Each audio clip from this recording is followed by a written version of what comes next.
지금 제가 하는 이게 무엇인지 한번 알아맞혀 보세요. 누구나 다 경험하는 거예요. 누구나 다 경험하는 거예요. 그러나 확실히 정의를 내릴 수는 없습니다.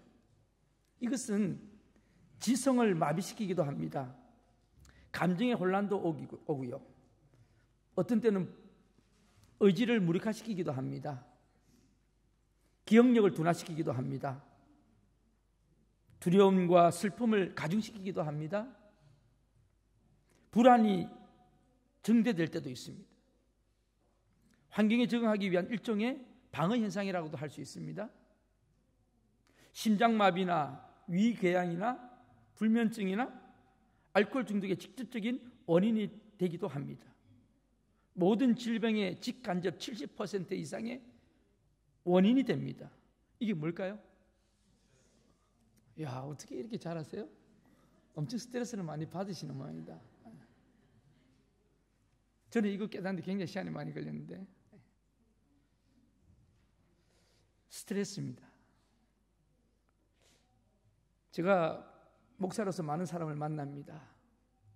겉으로 보기에는 멀쩡해도, 다 멀쩡해 보여도 사람은 가슴 속에 무거운 짐들이 있더라고요. 어느 사람이나 어느 가정에나 어려움들이 없는 가정은 없습니다.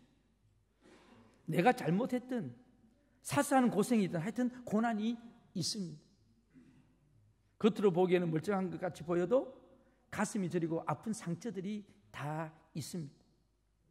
남편, 아내, 자식들, 그리고 친구 관계, 경제 문제, 건강, 감당하기 어려운 무거운 짐들도 있습니다.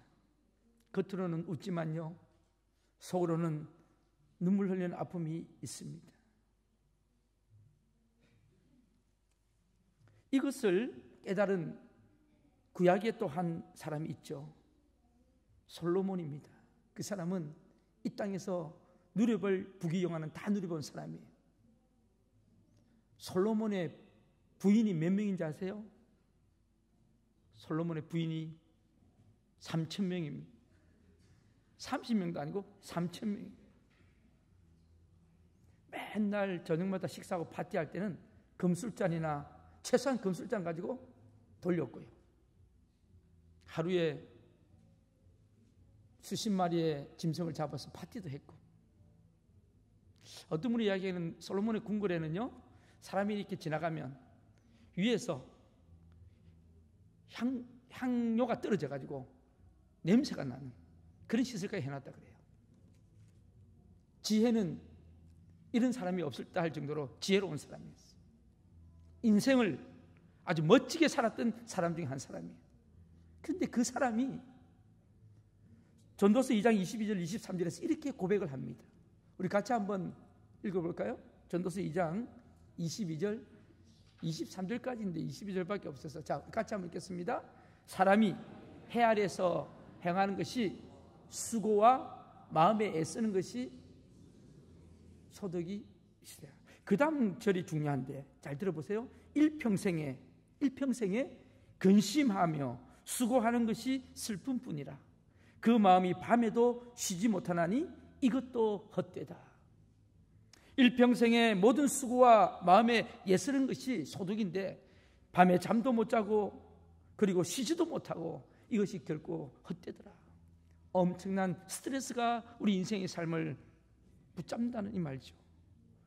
여러분, 돈이 많고 적은 것에 있는 게 아니더라고요. 배우고 못 배운 것에 관계없습니다. 나이가 많고 적음에 관계없이 누구를 막론하고 우리에게는 남몰래 흘리는 눈물들이 있어요. 어떤 사람은 마음에 뭉쳐놓는 그런 어떤 사나이의 눈물이 있고, 또 어떤 여인의 한 맺힌 눈물이 있고요, 목포의 눈물도 있습니다. 홍도의 눈물도 있습니다. 여러분, 홍도의 눈물이라 그러니까 홍도가 섬인 줄 아는데 홍도는 사람 이름인 거 아세요? 홍도야 울지 마라, 누가 있다? 오빠가 있다. 홍도가 사람 이름이거든요. 이 착각하는 사람들이 참 많아요. 여러분, 몽고 반점이요, 중국집 이름이라는 사람들이 있어요. 대체 없는 사람들이 있어요. 요즘 애들한테 몽고 반점 하면요, 그거 어느 중국집 이름이냐고 물어봅니다. 그렇죠. 왜냐하면 요즘 몽고 반점을 보기가 어려우니까. 몽고 반점은 사람에게 있는 점입니다. 점. 또 이런 사람이 있어요. LA하고 로스앤젤레스가 다르다는 사람이 있어요. LA는 갈비 이름이고 로스앤젤레스는 미국 도시 이름이래. 그 말도 들어보면 일리는 있는데 그게 잘못된 거죠. 또 대책 없는 사람이 있죠. 컴퓨터 바이러스가 몸에 침범한다는 사람. 그래서 컴퓨터 바이러스 걸렸다면 컴퓨터 가까이 안 가는 사람이 있어요. 또 대책 없는 사람이 있죠. 의학새가 새 이름인 줄 아는 사람. 아, 의학새 슬피우니 가을인가요? 그 의학새는 무슨 새 이름입니까? 새 이름이 아니고 억새풀 이름이 의학새. 정말 대책 없는 사람 있죠? 하나님 없어도 살 수 있다는 사람. 오늘은 그런 분은 한 분도 안 계시니까 여기 오셨겠죠. 우리 인간에게는요, 이런 눈물들이 있어요. 그래서 우리 모두가 쉼이 필요한 사람들입니다. 육신이 아무리 편해도 또 마음이 편하지 않으면 힘든 겁니다. 그래서 육신의 힘도 필요하고요, 마음의 힘도 필요한 겁니다. 육신이 우리를 힘들게 할지라도 마음이 편하면 그나마 또 살 수 있는데 또 마음이 불편하면 힘들지 않습니까? 저와 여러분 우리 모두는 진정한 휴식이 필요한 사람들입니다. 환경 오염을 피할 수 없듯이 정신 오염이라 할 수 있는 이 스트레스를 피할 수 있는 사람은 아무도 없습니다. 사회는 우리에게 너무 많은 것을 한꺼번에 요구하지만 우리는 그 요구에 응할 만한 능력이 없기 때문에 그러다 보니까 자꾸 스트레스는 쌓이게 되어 있습니다. 이런 우리 인생에게 2000년 전에 어떤 한 분은 아주 멋진 이야기를 했습니다. 어떤 인간도 할 수 없는 이야기를 외쳤습니다. 그게 뭐죠? 바로 오늘 우리에게 주신 하나님의 말씀입니다. 28절 말씀. 우리 같이 한번 28절 말씀을 같이 한번 우리 읽겠습니다. 수고하고 무거운 짐진 자들아 다 내게로 오라. 내가 너희를 쉬게 하리라. 아멘. 누가 이 말씀 하셨어요? 예수님이 하셨습니다. 예수님께서 오늘 우리에게 진정한 안식의 처방을 말씀하고 있습니다. 진정한 안식의 비결이 뭘까요? 그래서 오늘 말씀의 제목이 참된 안식의 비결이라고 적었습니다.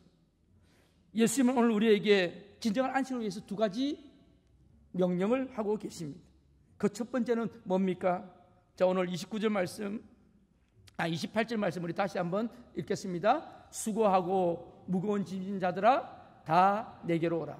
내가 너희를 쉬게 하리라. 뭐라고 말씀하십니까? 어떻게 말씀하십니까? 내게로 오라. 돈 있는 사람만 오라. 건강한 사람만 오라. 마음 아픈 사람만 오라 하지 않고 다 오라고 말씀하십니다. 우리 주님은 우리 인생에 지고 있는 무거운 짐의 정체를 알고 계시는 분이기 때문에 그렇습니다. 오늘 그분이 우리를 이렇게 초청하고 계시는 것입니다. 도스토옙스키는 자기의 유명한 작품의 주인공을 통해서 이런 말을 했어요. 죄인에게 산다는 그 자체가 짐이다. 우리 인생이 사는 그 자체가 짐이라는 거예요. 왜 우리 인생에 이렇게 무거운 짐이 있을까요? 창세기의 말씀에 보면 이 무거운 짐은 죄와 함께 찾아왔어요. 성경은 인간이 지고 있는 모든 유형의 수고의 짐, 본질적으로는 바로 이게 죄의 짐을 해결하지 않고는 참 안식을 누릴 수 없다고 말씀합니다. 여러분, 이 땅에 살면서요, 이 죄 문제가 해결되지 않고는 참 만족을 누릴 수가 없다는 말씀이죠. 그거 아닌데요? 내 문제는 경제 문제인데요? 나의 문제는 인간관계 문제인데요? 사람과의 문제인데요? 아니요. 여러분, 그 깊이 들어가 보세요. 거기에는 죄 때문에 그래요. 인간이 죄 때문에 미움과 분노와 증오가 생겼고요. 그 죄 때문에 그 무거운 짐 속에 허덕이게 된 것입니다. 이사야서 53장 4절에서 이사야 선지자는 이 땅에 오실 예수님의 이야기하면서 이렇게 이야기합니다. 우리 같이 한번 읽겠습니다. 그는 실로 우리의 질고를 지고 우리의 슬픔을 당하였거늘 우리는 생각하기를 그는 징벌을 받아 하나님께 맞으며 고난을 당한다 하였노라. 아멘. 그가 누구예요? 예수님은 누구의 질고를요? 우리의 질고를 지고 슬픔을 당하였다. 그리고 마태복음 1장 21절에서 또 이렇게 성취된 말씀으로 우리에게 이야기합니다. 우리 같이 한번 마태복음 1장 21절을 같이 읽겠습니다. 아들을 낳으리니 이름을 예수라 하라. 이는 그가 자기 백성을 그들의 죄에서 구원할 자이심이라 하니라. 아멘. 자기의 백성을 그들의 죄에서 구원할 자, 죄 문제를 해결하시기 위해서 예수님이 이 땅에 오셨다는 말씀입니다. 예수님은 십자가를 다 짊어지시고 그리고 우리를 초대하고 계시는 겁니다. 수고하고 무거운 짐진 자들아 다 내게로 오라. 여러분, 이 말씀은 단순히 우리를 종교적으로 부르는 게 아닙니다. 단순히 우리를 오클랜드 한인교회 교인으로 부르는 게 아니에요. 참 안식으로 초청하시는 말씀입니다. 죄 문제를 해결하신 그분은 우리에게 말씀하십니다. 그냥 오라. 죄인을 불쌍히 여기시고 용서해 주시려고 오늘도 오라고 말씀하십니다. 목마르니 내 인생이 주리니 갈증과 주림을 해소해 주시려고 오늘 이 자리로 오라고 부르십니다. 영생을 주시고 사랑해 주시려고 오라고 하십니다. 특히 어둠의 권세에 눌리고 얽매여 말로 표현할 수 없는 고통을 당하며 불행한 사람들을 풀어주시고 자유케 해주시려고 예수님은 오늘 오라고 부르십니다. 그런데 왜 사람들은 예수 앞에 나오려고 하지 않을까요? 왜 그럴까요? 가장 큰 이유가 뭘까요? 저는 한번 생각해 봤어요. 왜 사람들이 이런 예수님 앞에 나오지 않을까? 이렇게 생각하거든요. 예수 믿는 것이 내 인생에 짐을 하나 더 하는 거라고 생각하는 것입니다. 그렇게 생각해요. 종교를 짐으로 생각해요. 그런 사람들이 참 많습니다. 맞아요. 종교가 짐일 수가 있어요. 오늘 종교를 갖고 사는 사람들 중에 많은 생각이 그렇게 생각해요. 많은 사람들이 내가 오히려 더 무거운 짐을 지고 비틀거리는 것 같다고. 여러분, 교회를 다니면서도요, 예수님을 만나지 못하고 예수님을 체험하지 못하면 신앙생활이 짐이 되는 거예요. 짐이. 그래서 교회 나와도 편하지가 않는 거예요. 뭐 내려놓을 수 없는 거예요. 한번 여러분 체크해 보세요. 많은 사람들이 사람을 보고 나오고, 그래서 사람 때문에 상처받고, 그러니까 안식이 없지요. 그러니까 교회 생활이 짐이 됩니다. 그러나 예수님을 만난 사람, 예수님을 체험한 사람에게는 교회 생활은 무거운 짐이 아닙니다. 오히려 그게 안식이고 동시에 기쁨이 될 줄로 압니다. 종교를 짐으로 생각해서 믿고 따르던 신앙을 버리고 떠나갔다가 인생의 긴 방황 끝에 돌아온 한 사람이 있어요. 그 사람은 다시 예수 그리스도 사랑을 깨닫고 깨달은 진리를 가지고 눈물이 겹도록 아름다운 소설을 쓴 사람이 있어요. 바로 그 사람은 러시아의 작가 톨스토이입니다. 그 톨스토이가 어렸을 때 신앙생활을 했던 사람이에요. 온 집안이 믿는 집이었어요. 그러다가 소년 시절에 신앙을 떠나갑니다. 그의 나이 55살, 55이 됐을 때 그가 신앙론이라는 책에서 이런 유명한 글을 고백합니다. 여러분 한번 들어보세요. 나의 지나간 55년간 살아오는 동안 내 인생의 최초의 15년간의 소년기를 제외하고는 나는 기쁨이나 행복이나 안식을 알지 못하고 살아왔다. 내 나이 18살 되던 때 나의 친구는 나에게 찾아와서 이렇게 말을 했다. 신이 인간을 만든 게 아니라 인간이 신을 만들었다고요. 나는 그 말이 진리라고 생각했다. 그래서 나는 어렸을 때 가족의 종교인 기독교를 떠나기로 결심했다. 나는 종교를 포기하는 것이 자유를 얻는 길이라고 생각했다. 나는 심지어 종교는 속박이라고 생각했다. 그러나 내 나이 55, 이제 나는 내가 버린 어머니의 품과 같은 신앙의 품으로 돌아온다. 나는 종교로 돌아온 것이 아니다. 나는 예수 그리스도에게로 돌아왔다. 그리고 예수 안에서 나는 참된 안식, 다시 참된 진정한 안식을 발견했다. 사랑하는 성도 여러분, 바로 이 예수 그리스도를 여러분은 만나고 계신가요? 바로 그 예수님이 지금 여러분과 저에게 이 안식의 초청장을 보내고 계시는 것입니다.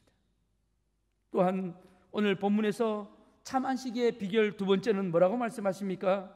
29절 말씀을 우리 같이 한번 읽겠습니다. 29절 말씀 같이 봅니다. 나는 마음이 온유하고 겸손하니 나의 멍에를 메고 내게 배우라. 그리하면 너희 마음이 쉼을 얻으리니. 아멘. 두 번째 말씀 명령은 이상해 보이지 않습니까? 배우래요. 여러분 혹시 지금 배우는 분들 계십니까? 얼마나 스트레스 받아요? 배움자만 나와도 스트레스 받지 않습니까? 그런데 오늘 배우는 것이 진정한 안식이랍니다. 그것도 주님의 멍에를 메고 주님에게 배우라고 말씀하십니다. 여러분, 이 여가라는 말이 있죠. 레저. 이 레저라는 말은요, 헬라어 스콜레에서 유래했다고 합니다. 스콜레에서 유래했어요. 이 스콜레에서 어떤 단어가 나왔냐면 스쿨이라는 학교라는 말이 나오게 된 겁니다. 진정한 배움은 참 안식이 있다는 거예요. 어떤 배움? 여기 중요한 말씀이 나옵니다. 바로 진리의 말씀을 배울 때 참 안식이 있는 겁니다. 우리가 진리를 경험할 때 그때 참 안식이 있다는 겁니다. 그래서 오늘 본문 29절 30절 내 마음이 온유하고 겸손하니 나의 멍에를 메고 내게 배우라. 그리하면 너희 마음이 쉼을 얻으리니 이는 내 멍에는 어떻게 해요? 쉽고 내 짐은 가벼움이니라. 왜 주님의 멍에는 가벼울까요? 여기서 여러분 쉽다라는 말은 친절하다, 유익하다, 편하다, 부드럽다라는 말의 의미를 갖는 말입니다. 그런데 여기 쉽다라고 하는 이 크레스토스라는 이 말은요, 너희 몸에 잘 맞는다는 뜻이에요. 너희 몸에 잘 맞다는 뜻이에요. 어차피 이 멍에는 누가 매는 거예요? 소들이 매는 거예요. 소들이. 시골에 자라보시면 아시겠지만 이 멍에를 메어줄 때 소가 일을 할 수 있는 겁니다. 근데 팔레스타인 소는요, 두 마리가 이 멍에를 같이 매는 거예요. 두 마리가 매는 거예요. 그러니까 짝을 잘 만나야 돼요. 짝을. 그리고 이 멍에는 뭘로 만들어요? 재료가 뭐예요? 나무입니다. 나무. 예수님의 직업이 뭐였는지 아십니까? 네. 예수님의 육신의 아버지가 요셉이 목수였어요. 그래서 그 전설에 의하면 예수님이 어렸을 때 요셉이 돌아가셨다고 해요. 그래서 소녀 가장처럼 그 집에서 늘 목공, 아버지 옆에서 목공을 배우고 이 멍에를 짰다고 그래요. 그래서 아마 예수님은 아마 이 멍에에 대해서는 전문가였을 것입니다. 그래서 재미난 전설이 흘러나옵니다. 예수님 집 앞에 목공소에는 이런 글이 붙어 있었대요. 우리 집 멍에는 고통스럽지 않습니다. 우리 집 멍에는 잘 맞습니다. 예수님이 그렇게 멍에를 만드셨던 분이십니다. 그런데 오늘 우리에게 주시는 이 말씀은 예수님께서 주님의 멍에를 함께 매면 참 안식이 있다는 거예요. 주님께서 우리의 멍에를 함께 메고 동행해 주시겠다는 말씀인 줄로 믿습니다. 오늘 우리 인생의 모든 삶에 주님이 함께 동행하시겠다는 말씀이죠. 얼마나 귀한 말씀입니까? 여러분, 택시를 타보셨나요? 택시를 탈 때에도 여러분, 제가 타보니까 영업 택시보다는 모범 택시가 훨씬 더 부드럽고 편안하고 그렇습니다. 근데 돈이 좀 비쌀 뿐이죠. 왜 그럴까요? 모범 택시는 최소한 10몇 년 이상 무사고한 사람이 운전을 하는 택시입니다. 우리 인생의 운전수가 운전을 할 때도 우리보다 더 모범 운전할 수 있는 분이 있다면 얼마나 편안하겠어요? 그 예수님이 우리의 고통과 우리의 눈물을 함께 흘려주시기 때문에 우리는 참 안식을 누릴 수 있다는 말씀이죠. 여러분, 모래 위에 발자국이라는 글이 있습니다. 시가 있죠. 저는 이 시를 참 좋아합니다. 어떤 사람이 밤에 자다 꿈을 꿉니다. 모래사장을 걷는데 그 발자국이 보입니다. 그 발자국을 보니까 자기가 살아왔던 인생의 발자국이에요. 그런데 놀랍게도 그 발자국이 두 발자국이 있었어요. 한 발자국은 자기 발자국이었고 또 한 발자국은 예수님의 발자국이었어요. 자기가 쭉 살아왔던 인생을 돌아보면서 이분이 그랬습니다. 아, 그렇구나. 역시 하나님이 나와 함께 동행하셨구나. 예수님이 나와 함께 하셨구나. 그래서 내가 이 인생을 살아왔구나. 그렇게 감사하면서 보는데, 근데 어느 지점에 가니까 발자국이 하나밖에 없어요. 한 발자국은 없어졌어요. 그때가 언젠가 해서 봤더니 그때가 자기 인생에 있어서 가장 어렵고 힘들 때였어요. 정말 내가 죽고 싶다 할 정도로 힘들었던 그때에 보니까 발자국이 두 발자국이 아니라 한 발자국밖에 없었던 거예요. 그때 이 사람이 생각합니다. 그렇지. 그때는 하나님이 나를 떠났구나. 그래서 내가 이렇게 힘들었구나. 그렇게 생각했습니다. 그래서 마음속으로 그 의문을 가지고 묻습니다. 주님께서는 제가 주님을 따르기로 결심하면 항상 저와 함께 동행해 주시겠다고 했지 않습니까? 그런데 제가 이제 보니 제 삶에서 가장 어렵고 힘든 시기에 오직 발자국이 하나밖에 없네요. 그때 정말 제가 주님이 필요했는데요. 그때 주님이 왜 저를 버리셨는지 저는 이해할 수 없어요. 그때 주님이 그 사람에게 나타나셔서 부드럽게 말씀하십니다. 사랑하는 아들아, 사랑하는 딸아, 너 그 발자국 자세히 봐라. 누 발자국이니? 그걸 가만히 보니까 자기 발자국이 아니고 주님의 발자국이었어요. 그때 주님이 말씀하십니다. 얘야, 네가 참 어렵고 힘들었지. 그때 정말 네가 퍼져 앉아서 너 힘으로는 일어날 수가 없었어. 내가 아무리 일어나라고 손을 잡아당겨도 못 일어나더라. 그래서 내가 너를 업고, 너를 그 퍼져 있는 너를 업고 내가 걸었다. 그래서 발자국이 한 발자국이다. 그때 이 사람의 눈에는 눈물이 맺히기 시작했어요. 그랬구나. 내가 가장 어렵고 힘들 때 그때에 주님이 나를 업고 걸었던 그 발자국. 사랑하는 성도 여러분, 우리는요 혼자서 살 수 있는 존재가 아닙니다. 하나님 떠나서는 살 수 있는 존재가 아니더라고요. 저는 요즘 새벽마다 말씀을 선포하면서 이 우리 인간들이 얼마나 죄악되었는지, 그리고 얼마나 주님 없이는 살 수 없는 존재인 것을 저는 뼈저리게 느낍니다. 그래서 저는 우리 성도들 위하여 간절히 중보하며 기도합니다. 하나님, 우리 권속들이 늘 주님과 동행하는 삶이 되게 하여 주시옵소서.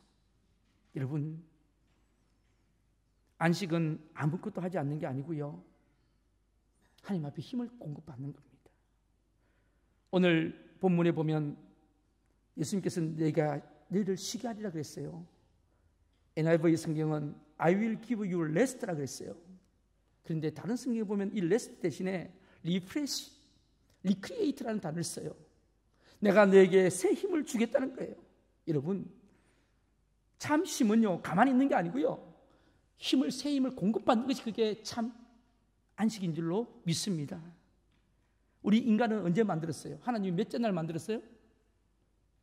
아십니까? 우리 인간이 언제 만들어졌어요? 몇째 날? 예?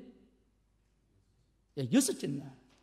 마지막 날 우리 인간을 만드셨어요. 하나님 다 만들고 난 뒤에 마지막 인간을 만들었어요. 그리고 그 다음 날이 무슨 날이었어요? 안식일이었어요. 여러분 보세요.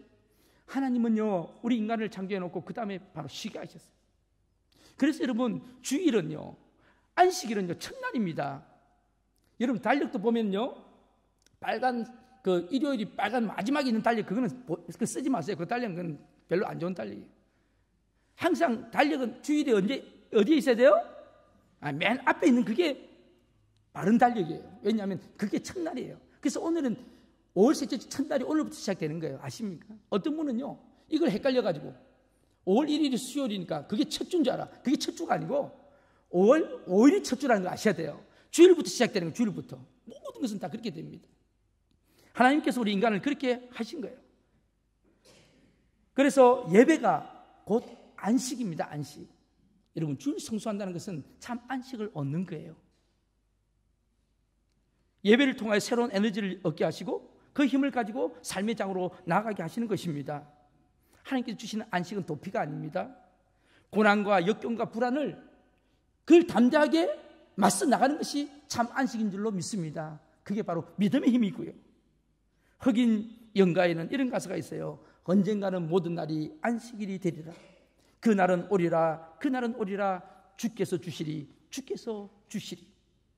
주님을 소유한 모든 날이 다 안식일이라고 노래합니다.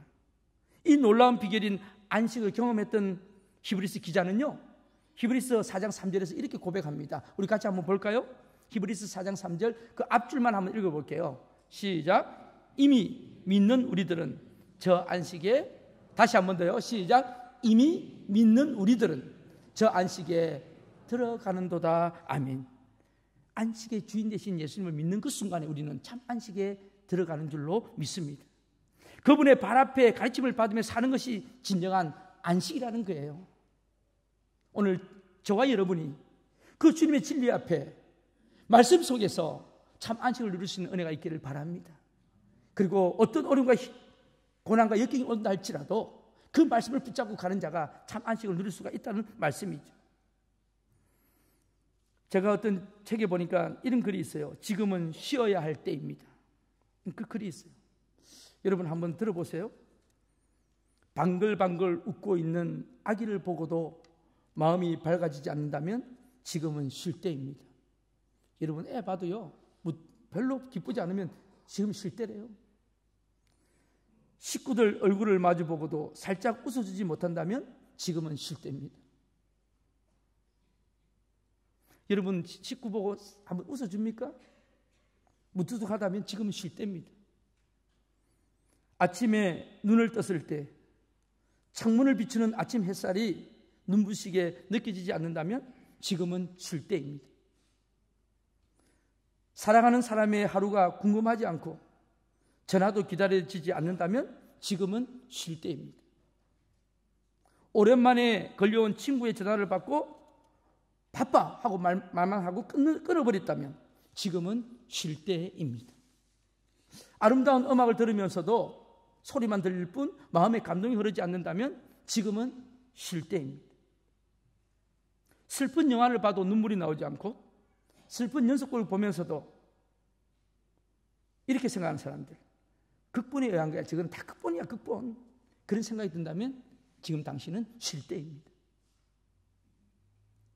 오래된 사진첩을 넘기다가 반가운 얼굴을 발견하고 이 애는 지금 뭐하고 살까 궁금해지지 않는다면 지금은 쉴 때입니다. 그만큼 여유가 없는 거죠. 사랑하는 사람과 헤어진 뒤에 멀어지는 뒷모습을 보기 위해서 한 번 더 뒤돌아보지 않는다면 당신은 지금 쉴 때입니다. 아침과 저녁이 똑같고 맑은 날이나 비 오는 날이나 똑같고 산이나 바다나 똑같은 느낌을 받는다면 당신은 지금 쉴 때입니다. 당신은 그동안 참 많은 일을 했습니다. 그러나 가장 중요한 일 한 가지를 하지 않았습니다. 그것은 쉬는 일입니다. 제가 이 글을 읽으면서요, 지금이 내가 쉬어야 할 때이구나 깨달았어요. 제가요. 가장 이 글이 필요한 사람이 바로 저구나. 여러분, 우리 삶에도 참 안식과 쉼이 있어야 합니다.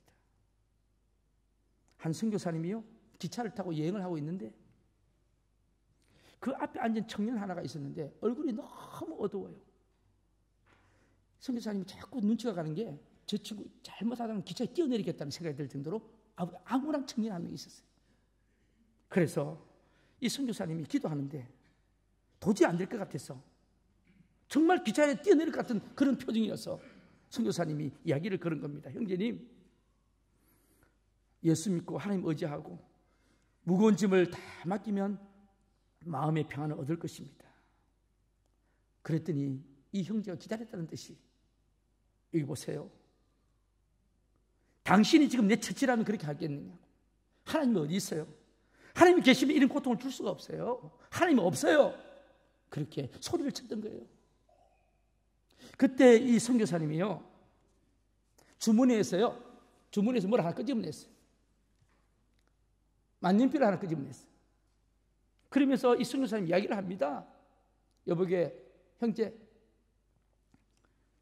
이 만년필을 여기 한번 세워봐. 그 이제 기차 그 테이블에 여기 한번 세워보라고. 그랬더니 이 형제가요, 그러지 않아도 짜증나고 신경질 나는데 지금 기차가 흔들리고 가고 있는데 이 만년필을 세우라니까 뭐라 그랬겠어요? 당신 지금 지정신이냐고, 미쳤냐고. 이 흔들리는 기차에서 이걸 어떻게 세우냐고. 가만히 세우기 어려운데 이걸. 그랬더니 이 선교사님이 그랬어요. 나는 세울 수 있어. 그랬더니 이 형제가 그럼 한번 세워봐요. 여기 한번 세워봐요. 그랬더니 이 만년필을 선교사님이 딱 손으로 쥐고 자, 세웠잖아. 그랬어요.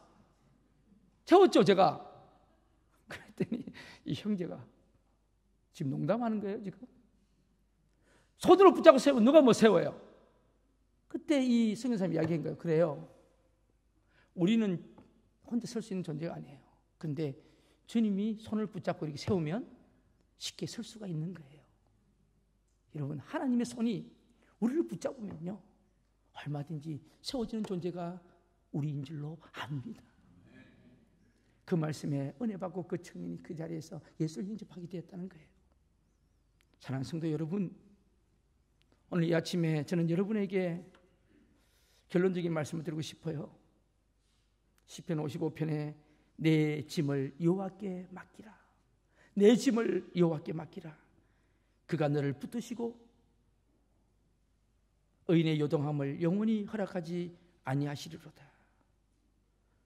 내 짐을 여호와께 맡겨라. 여러분, 오늘 이 시간에 여러분 수고가 뭐예요? 여러분 짐이 뭐예요? 답답하세요? 불안하세요? 뭔가 손에 잡히는 거 없으세요? 뭐예요? 오늘 우리 주님이 말씀하십니다. 수고하고 무거운 짐 자들아 다 내게로 오라. 내가 너희를 쉬게 하겠다. 여러분도요. 저도요. 그리고 여러분도요. 주님이 오늘 오라고 하십니다. 주님의 이 초청에 우리 한번 손 내밀어 보면 어떨까요? 제가 이 말씀을 준비하면서 복음성가 하나가 생각이 났어요. 주님과 같이 내 마음 만지는 분은 없네. 오랜 세월 찾아 난 알았네. 내겐 주밖에 없네. 여러분, 이 주님과 함께 우리 오늘 한 주간도 승리하며 사시는 저와 여러분 되시기를 주님의 이름으로 축복합니다. 기도하시겠습니다.